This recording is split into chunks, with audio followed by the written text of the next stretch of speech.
ছাত্র জনতার অভ্যুত্থানে প্রতীত সদ্য বিদায়ী সরকারের ডেপুটি স্পিকার শামসুল হক টুকু পুলিশের জিজ্ঞাসাবাদে দাবি করেছেন তিনি এখনও বৈধ ডেপুটি স্পিকার। পুলিশ প্রশ্ন করেছে তাহলে তিনি সরকার পতনের পর কেন পালালেন। টুকু পুলিশকে পাল্টা প্রশ্ন করেছেন তিনি কেন পালাবেন, তিনি বাসায় ছিলেন বলে দাবি করেছেন। তবে পুলিশের দাবি সরকারের পতনের পর টুকু রাজধানীর খিলক্ষেত এক ভিআইপি বাসায় আত্মগোপনে ছিলেন।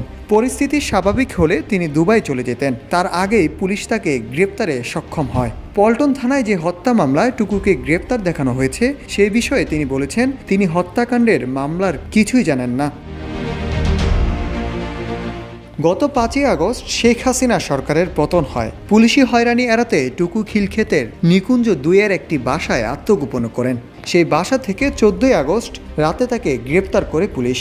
এরপর পল্টন থানায় পুলিশের করা হত্যা মামলায় তাকে গ্রেপ্তার দেখানো হয়। পুলিশ টুকুকে আদালতে হাজির করলে 10 দিনের রিমান্ড মঞ্জুর করা হয়। এই মামলার অন্যতম আসামি হচ্ছেন ডাক, টেলিযোগাযোগ ও তথ্য প্রযুক্তি মন্ত্রণালয়ের সাবেক প্রতিমন্ত্রী জুনায়েদ আহমেদ পলক ও ছাত্রলীগ ঢাকা বিশ্ববিদ্যালয় শাখার সাধারণ সম্পাদক তানবীর হাসান সৈকত। পুলিশ তাদেরও 10 দিনের রিমান্ড নিয়েছে।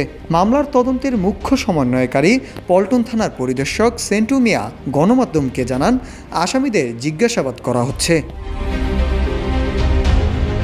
মামলার তদন্তের সঙ্গে সম্পৃক্ত পুলিশের মতিঝিল জোনের একজন ঊর্ধ্বতন কর্মকর্তা জানান ভিআইপি হওয়ার কারণে এবং নিরাপত্তার জন্য ডেপুটি স্পিকার টুকুকে ঢাকা মহানগর গোয়েন্দা পুলিশের ডিবি কার্যালয়ে রাখা হয়েছে। তবে তাকে মাঝে মাঝে জিজ্ঞাসাবাদের জন্য পল্টন থানা গারোতে নেওয়া হয়। টুকু রিমান্ডে কিছুই তথ্য অকপটে বলেছেন, আবার কিছু প্রশ্ন কৌশলে এড়িয়ে যাচ্ছেন। তাকে বিরতি দিয়ে জিজ্ঞাসাবাদ করা হচ্ছে।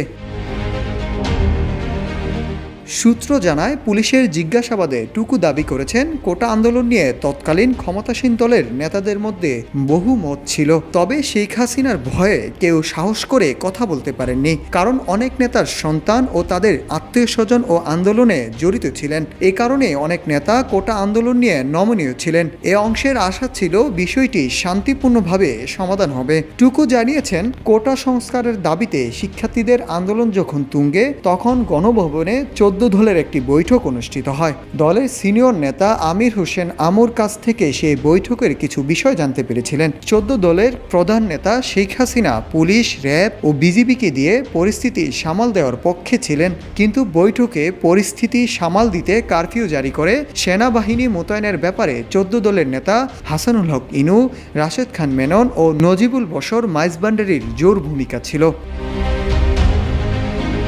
মেনন শেখ হাসিনাকে বলেছেন দেশের পরিস্থিতি এতটাই নাজুক হয়েছে কারাগার ভেঙে সবাইকে ছাড়িয়ে নিয়ে যাওয়া হচ্ছে, এর জন্য কারফিউর কোনো বিকল্প নেই। পরে শেখ হাসিনা কারফিউ জারির আদেশ দেন। তবে 14 দলের নেতা আনোয়ার হোসেন মঞ্জু তখন কারফিউ জারির বিরোধিতা করেন। সূত্র জানায় টুকু রিমান্ডে জানিয়েছেন কোটা আন্দোলন নিয়ে শেখ হাসিনাকে কেউ সঠিক তথ্য দেননি। সবাই তাকে আশ্বস্ত করেছিলেন যে এই আন্দোলন দ্রুতই থেমে যাবে, কিন্তু শহীদ মিনারের সমাবেশের পর তৎকালীন সরকারের কপালে দুশ্চিন্তায় বাজ পড়ে।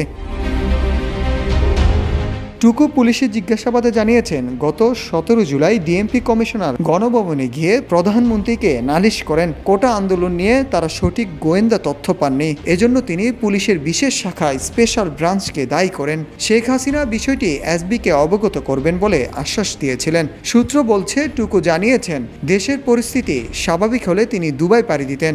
সেখানে তার এক বন্ধু দীর্ঘদিন ধরে বসবাস করেছেন, সেখানে তিনি উঠতেন বলে জানিয়েছেন।